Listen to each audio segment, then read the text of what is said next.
नमस्कार मेरे प्यारे विद्यार्थियों। तो हमारे अपने YouTube चैनल पे आप सबका स्वागत है। तो आज मैं आपके लिए लेकर आया हूँ प्रवाह गणित कार्य पुस्तिका में से कार्यपत्रक 100, जिसका संपूर्ण 16 आज अपन देखने वाले हैं। वीडियो शुरू करने से पहले मेरा निवेदन है कि चैनल को जल्दी से सब्सक्राइब कर लीजिए, बेल आइकन प्रेस कर लीजिए ताकि इसी तरह की वीडियो के नोटिफिकेशन रोजाना आपको मिलते रहे। सब्सक्राइब कर लीजिएगा जल्दी से, तभी मैं आगे चलूँगा। ठीक है, सब्सक्राइब कर लीजिए जल्दी से और लाइक कर दीजिए। जल्दी लाइक कीजिए और सब्सक्राइब कीजिए। ठीक है, तो आगे देखिएगा कार्यपत्रक 100 आज अपन सोल्व करेंगे। सबसे पहले दक्षता देखिएगा, लघुत्तम समापवर्ती यानी कि एलसीएम और महत्तम समापवर्तक यानी कि एचसीएफ की समझ विकसित यहाँ पर कर पाना। पहला प्रश्न है कि भाग विधि द्वारा लघुत्तम समापवर्ती ज्ञात कीजिए। तो मैं आपको एक पेपर में करके बताता हूं क्योंकि यहाँ पर जगह कम पड़ेगी अपने। तो भाग विधि द्वारा लघुत्तम समापवर्ती आपको ज्ञात करना है। सबसे पहले 36 हो जाएगा अपना, कितना है भाई 36 है, फिर उसके बाद में 48 है, उसके बाद में 72 हो जाएगा। ठीक है, तो ये है अपने पास सारी ये संख्या दे रखी है आपको, 36, 48 और 72 आपको संख्या दे रखी है। अभाज्य संख्या का अपन भाग लगाता है इसमें। सबसे पहले दो की नहीं जा रहा हो तो 3 का लगाएंगे, 3 का नहीं जा रहा हो तो 5 का लगाएंगे, 5 का नहीं जा रहा हो तो 7 का अपन लगाते हैं, 7 का नहीं जा रहा हो तो 11 का अपन लगाते हैं। ठीक है, यहाँ तक क्लियर है। देखो इसमें 2 का भाग चला जाएगा क्योंकि सभी में सम संख्याएं हैं, तो मैं 2 का भाग लगाऊंगा इसमें। बताओ 2 1 कम 2 बच गया 1, 2 अंटी 16 हो गया, 2 दूनी 4, 2 चौक 8 हो गया, 2 तिया 6 बच गया 1, 2 चौक 12, 2 छिक्की 12 हो जाएगा यानी कि 36। यहाँ पर 36 है। ओके, आगे देखिएगा, फिर मैं 2 का भाग लगाता हूँ, 2 9 18, फिर इसमें 2 1 कम 2, 2 दूनी 4, फिर 2 1 कम 2, 2 अंटी 16। ठीक है, फिर मैं 2 का भाग लगाऊंगा, यहाँ पर 9 में जाएगा नहीं, 9 के 9 आपको जैसे जैसा यहाँ पर लिखना है। 12 में चला जाएगा, 2 छिक्की 12 होता है, 2 9 18 होता है, फिर 2 का भाग लगाता हूँ मैं, 9 में नहीं जाएगा ना, 9 में 2 तिया 6 हो गया, फिर यहाँ पर 9 में भाग नहीं जाएगा। ठीक है, फिर मैं यहाँ पर 3 का लगाऊंगा, 3 तरीका 9, 3 एकम 3, 3 तरीका 9, फिर मैं यहाँ पर 3 का भाग लगाऊंगा।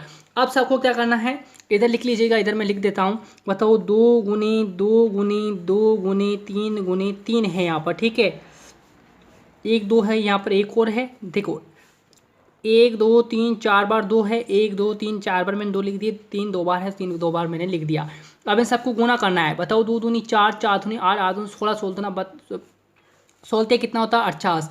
48 को मैं 3 से मल्टीप्लाई करूंगा तो आत्री 24 हो गया, 24 की 4 हासिल का यहाँ पर हो गया 2, तो 4 3 12 13 14 यानी कि 3 चौक 12 और 13 14 यानी कि 144 आया। कितना आया 144। तो 144 का क्या हो जाएगा, उत्तर हो जाएगा। कितना हो जाएगा 144 उत्तर हो जाएगा। यानी कि इसका एलसीएम जो होगा ना वो हो जाएगा 144। कितना होगा भाई 144 होगा। देखिएगा वापस से ये जो किया हुआ है आप समझ लीजिएगा इसको। नेक्स्ट देखिएगा, नेक्स्ट संख्या है अपने पास 24 50 और 90। 24 50 और 90 है। कितना है 24 50 और 90 है। आइए इसको 2 से डिवाइड करते हैं। 2 से डिवाइड किया 12 बार गया, 2 से डिवाइड किया 25 बार गया, 2 से डिवाइड किया 45 बार गया। फिर देखिएगा आगे 2 से डिवाइड करूँगा 6 बार गया, 25 में जाता नहीं है और 45 में भी नहीं जाएगा। ठीक है, फिर मैं 2 से डिवाइड करूँगा, 2 तिया 6 हो गया, 25 में जाएगा नहीं, फिर 45 में भी नहीं जाएगा। फिर मैं क्या करूँगा 3 से डिवाइड करूँगा, 3 एकम 3, 25 में जाएगा नहीं, इसमें चला जाएगा 3 एकम 3, 3 पंजे 15 हो गया। फिर मैं से 5 से डिवाइड करूँगा, 5 एकम 5, फिर 5 25 और 5 3 15, ये 3 से डिवाइड हो जाएगा। ठीक है, इससे मैं 3 से करता हूँ, 3 एकम 3, 25 में नहीं जाएगा तो 25 ऐसे लिख दिया और ये हो जाएगा अपना, यहाँ पर आएगा 5 क्योंकि 5 3 15 हो गया यहाँ पर। ठीक है, फिर मैं 5 से दूंगा, 5 एकम 5, 5 25 और 5 एकम 5। ठीक है, फिर 5 से चला जाएगा तो ये हो गया 5 एकम 5, 5 एकम 5, 5 एकम 5 इस तरीके से। ठीक है, तो देखिएगा यहाँ पर अपना पास आया है।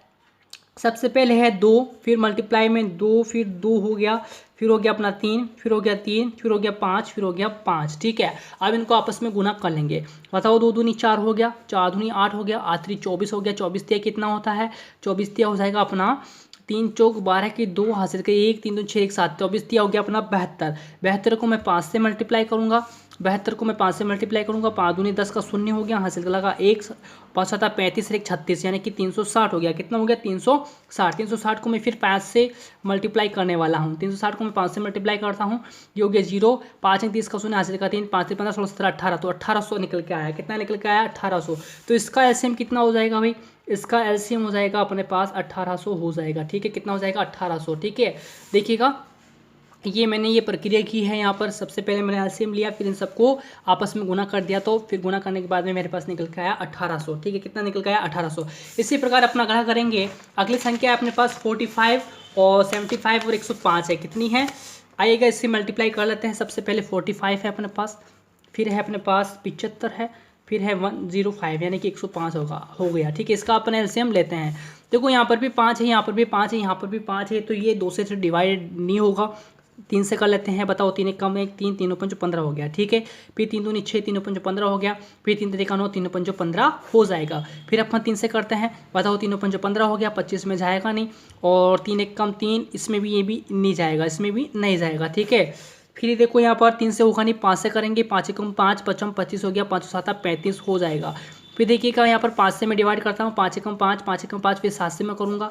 फिर ये हो जाएगा अपना 7 1 7, 7 1 7 और 7 1 7। जब तक एक नहीं आता है तब तक आपको गुने डिवाइड करते जाना है। ठीक है, यहाँ पर एक आ गया तो ये खत्म हो चुका है। अब देखो 3 गुने 3 गुने यहाँ पर 5 है, गुने में 5 है, गुने में 7 है। कितना है, 3 गुने 3 हो गया, फिर गुने में 5 है, फिर गुने में 5 है, फिर गुने में 7 हो गया। बताओ 3 तरीका 9 होता है, 9 पंजो कितने होते हैं 45, 9 पंजो 45, 45 को मैं 5 से मल्टीप्लाई करूँगा तो 55 25 की 5 हो गया, 55 25 की 5 80 को 2, 5 20 और 2 22 हो जाएंगे। कितने हो जाएंगे 225। 225 को मैं मल्टीप्लाई करूँगा 7 से, 225 को मैं मल्टीप्लाई करूँगा 7 से।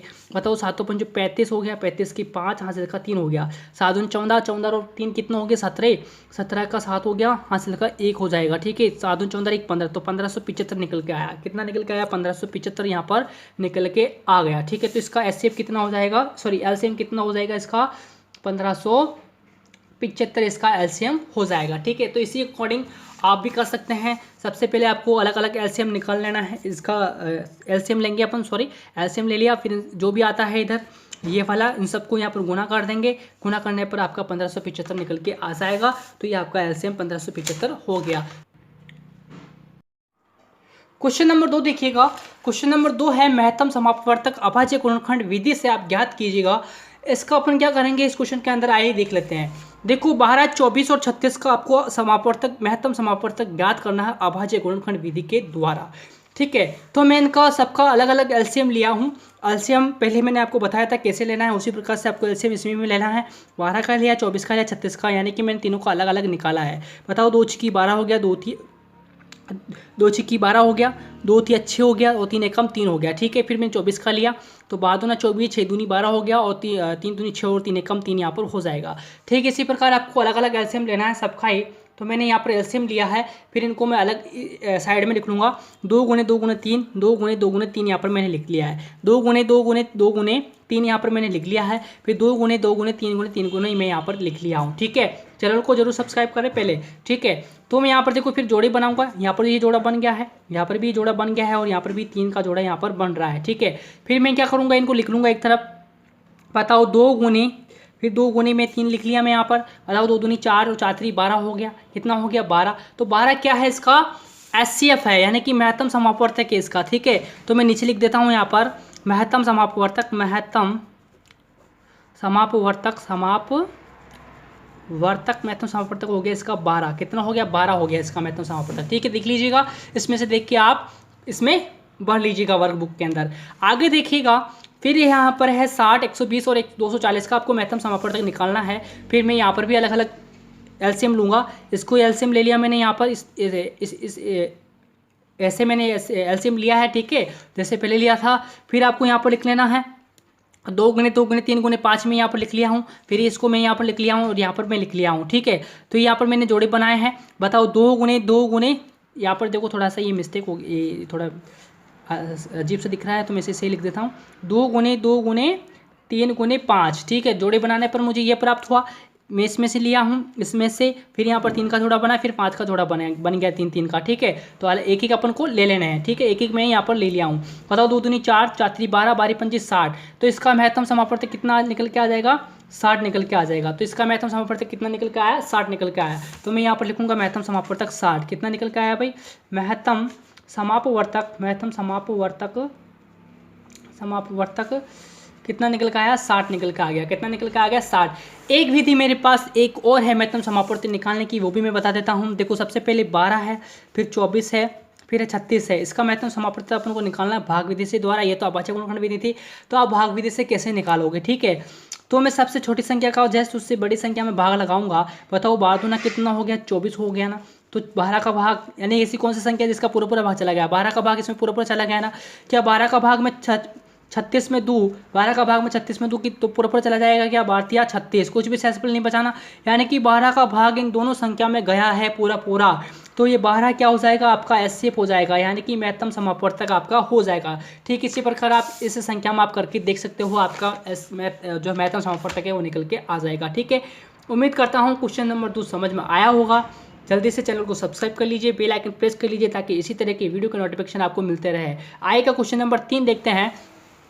क्वेश्चन नंबर 3 है कि 8 और 12 का लघुत्तम समापवर्तीय है। तो 8 और 12 का आपको लघुत्तम समापवर्तीय निकालना है। देखिएगा 8 और 12 का लघुत्तम समापवर्तीय मैं निकाल के बताता हूँ। 8 और 12 का मैं लघुत्तम समापवर्तीय निकालता हूँ अभाज्य गुणनखंड विधि के द्वारा। बताओ 2 चौक 8 हो गया, 2 छक्की 12 हो जाएगा, 2 दूनी 4, 2 तिया 6 हो गया, 2 एक कम 2 हो जाएगा, 3 में जाएगा नहीं, 3 लिखूंगा। बताओ 3 कम 3 और 3 कम 3 यहाँ पर हो जाएगा। अब इस सबको मैं गुणा कर लूँगा आपस में। बताओ 2 गुने 2 गुने 2 गुने और 3 हो गया ना, इसको अब मैं गुणा करूंगा। बताओ 2 दूनी 4, 4 दूनी 8, 8 3 24 हो गया। कितना हो गया 24। तो इसका जो है एलसीएम निकल के आया वो कितना निकल के आया 24। तो 24 आपका आंसर रहेगा। क्वेश्चन नंबर 4 देखिए, 18 और 30 का महत्तम समापवर्तक है। तो 18 और 30 का आपको महत्तम समापवर्तक निकालना है, तो मैं भाग विधि से करके बता देता हूँ। 18 का भाग मैं 30 में लगाऊंगा। बताओ 18 एक काम 18 होता है। 10 में से 8 गया कितना बच जाएगा, 10 में से 8 गया कितना बच जाएगा मेरे भाई, बताओ 2 बच गया ना। तो 2 यहाँ पर बच गया, 2 मैं यहाँ पर लिख दूँ। 2 में से 1 गया कितना बच जाएगा, 12 बच जाएगा। अब 12 का भाग मैं किस में लगाऊंगा, 18 में लगाऊंगा। बताओ 12 एक कम 12 होता है। 12 में जब मैं कितना ऐड करूंगा तब यहाँ पर 18 हो जाएंगे। तो 12 में मैं 6 ऐड करता हूँ तो 18 यहाँ पर हो जाते हैं। कितना हो जाता है, 12 में मैं 18 ऐड करता हूँ तो 6 यहाँ पर हो जाता है। कितना हो जाता है 6। तो 6 जो अब मैं 6 का भाग जस्ट इसमें लगा दूंगा, तो 6 का भाग मैं इसमें लगाऊंगा। बताओ 6 दूनी 12 हो गया ना, 6 दूनी 12 हो गया, कुछ भी नहीं बचा। यानी कि शेषफल जब तक 0 0 नहीं आ जाए तब तक आपको देते जाना है। तो मेरे यहाँ पर शेषफल आ गया 0 0। किसका भाग लगाने पर, 6 का भाग लगाने पर मेरा शेषफल प्राप्त हुआ 0 0। तो यहाँ पर जो है महत्तम समापवर्तक संख्या कौन सी हो जाएगी आपकी, 6 हो जाएगी। ठीक है, उम्मीद करता हूँ जरूर समझ में आया होगा। छोटी संख्या का जैसे उस बड़ी संख्या में भाग लगा देते हैं। 18 का भाग मैं 30 में लगाया, फिर मेरे पास शेषफल बचा 12। तो 12 का भाग मैं 18 में लगा दूंगा। तो 12 का भाग 18 में लगाया, शेषफल बच गया मेरे पास 6। 6 के भाग में 12 में लगाऊंगा तो मेरे पास कुछ भी शेषफल नहीं बचा। तो वो संख्या ऐसी संख्या कौन सी है जिसको भाग देने पर कुछ भी शेषफल नहीं बचा, तो वो संख्या 6 है। तो 6 आपका क्या निकल के आ गया, एचसीएफ निकल के आ गया। तो महत्तम समापवर्तक निकल के आ गया। ठीक है, ओके, समझ में आया ना। ठीक है, तो इसका आंसर क्या रहेगा 6। अगला क्वेश्चन देखिएगा, वह बड़ी से बड़ी संख्या ज्ञात कीजिए जिससे 12, 16 और 24 पूरी बार विभाजित हो जाए। ठीक है, तो इसका अपन एचसीएफ निकालेंगे 12, 16 और 24 का। तो 12 का भाग मैं लगाता हूँ 16 के अंदर, वही प्रक्रिया 12 कम 12 हो गया, बच गया 4 हो गया। यहाँ पर 4 का भाग मैं लगाता हूँ 12 में। बताओ 4 3 12 हो जाएगा। 0 0 शेषफल बचाना है यहाँ पर, फिर मैं 4 का भाग लगाता हूँ यहाँ पर 24 में। 4 का भाग मैं 24 में लगाऊंगा क्योंकि 4 यहाँ पर है। बताओ 4 7 तो 28, 4 7 तो 28 हो गया, 4 छंग 24, 4 छंग 24 हो गया। कितना हो गया, 4 छंग 24। तो 0 0 बच गया अपने पास, किसका भाग देने पर, 4 भाग देने पर। तो यानी कि हम कह सकते हैं कि संख्या 12, 16 और 24 का जो एचसीएफ है वो एचसीएफ कितना निकल के आ गया, 24 निकल के आ गया। कितना निकल के आ गया, सॉरी 4 निकल के आ गया। कितना, 4 निकल के आ गया। तो अपन कह सकते हैं कि पूरी बार विभाजित हो जाए वह बड़ी से बड़ी संख्या ज्ञात कीजिए जैसे से 12, 16 और 24 पूरी तरह विभाजित हो जाए, तो वो संख्या आपकी कितनी हो जाएगी, 4 हो जाएगी। कितनी हो जाएगी, 4। अगला क्वेश्चन देखिएगा, क्वेश्चन नंबर 6 है कि 3 टंकियों का परिमाप 6 मीटर, 10 मीटर एवं 8 मीटर है। तो रस्सी की वह छोटी से छोटी लंबाई ज्ञात कीजिए जिससे प्रत्येक टंकी पर पूरी बार लपेटा जा सके। ठीक है, तो इसमें आप क्या करेंगे, इस क्वेश्चन के अंदर, इस क्वेश्चन में आपको कुछ भी नहीं करना है, सिर्फ एलसीएम लेना है। एलसीएम आने पर जो आपस में गुणा कर देंगे तो अपना आंसर निकल के आ जाएगा। आइए एलसीएम ले लेते हैं अपन, एलसीएम ले लेते हैं अपन। एलसीएम लेंगे मेरे भाई किसका, 6, 10 और 8 का। 6, 10 और 8 का अपन एलसीएम लेंगे, जो भी उत्तर आएगा वो अपना उत्तर है। बताओ 2 तिया 6 हो जाएगा ना भाई, 2 तिया 6 हो गया, 2 पंजो 10 हो गया, वो 2 चौक 8 हो गया। ठीक है, फिर मैं 2 का भाग लगाऊंगा, 3 हो गया, 3 में जाएगा नहीं, 3 उतार लेना है, 5 में जाएगा नहीं, उतार लेना है। बताओ 2 दूनी 4 हो गया, फिर 2 का लगाऊंगा, 3 में जाएगा नहीं, 5 में जाएगा नहीं, 2 में चला जाएगा ना, 3 का लगाऊंगा, 3 में चला जाएगा, 5 में नहीं जाएगा, 1 में भी 1, 3 एकम 3 हो गया। फिर 5 का, 5 एकम 5, 5 एकम 5, 5 एकम 5, जब तक 1 नहीं आए तब तक आपको देना है। बताओ 2 दूनी 4, 4 दूनी 8 हो गया, 8 3 कितना होता है 24, 24 पंजे कितना होता है 24 पंजा होता है 5 चौक 20 का शून्य हासिल कर दो 5 दूनी 10 2 12 तो 120 कितना निकल के आया आपका एलसीएम कितना निकल के आया 120। तो 120 क्या है आपका आंसर है कितना है भाई जो एलसीएम निकल के आया वही आपका आंसर हो जाएगा 120 यहाँ पर आंसर हो जाएगा ठीक है। यानी कि 3 टंकियों का परिमाप क्रमशः 6 मीटर 10 मीटर एवं 8 मीटर है तो रस्सी की वह छोटी से छोटी लंबाई ज्ञात कीजिए जिससे प्रत्येक टंकी पर पूरी बार लपेटा जा सके। तो वह छोटी से छोटी लंबाई क्या हो जाएगी आपकी 120 जो है हो जाएगी 120 आपका आंसर रहेगा। तो आपका एलसीएम ले लेना इसका इन संख्याओं का अपन एलसीएम निकाल लेंगे तो आपका आंसर निकल के आ जाएगा। उम्मीद करता हूँ कार्यपत्र आपको जरूर समझ में आया होगा। तो वीडियो को ज़्यादा से ज़्यादा शेयर कर दीजिए। यदि आपको मेरे वीडियो पसंद आते हैं तो चैनल को सब्सक्राइब भी कीजिए और बेल आइकन प्रेस कीजिए ताकि इसी तरह की वीडियो की नोटिफिकेशन रोजाना आपको मिलते रहे। पर हाँ चैनल को जरूर सब्सक्राइब करना है। धन्यवाद।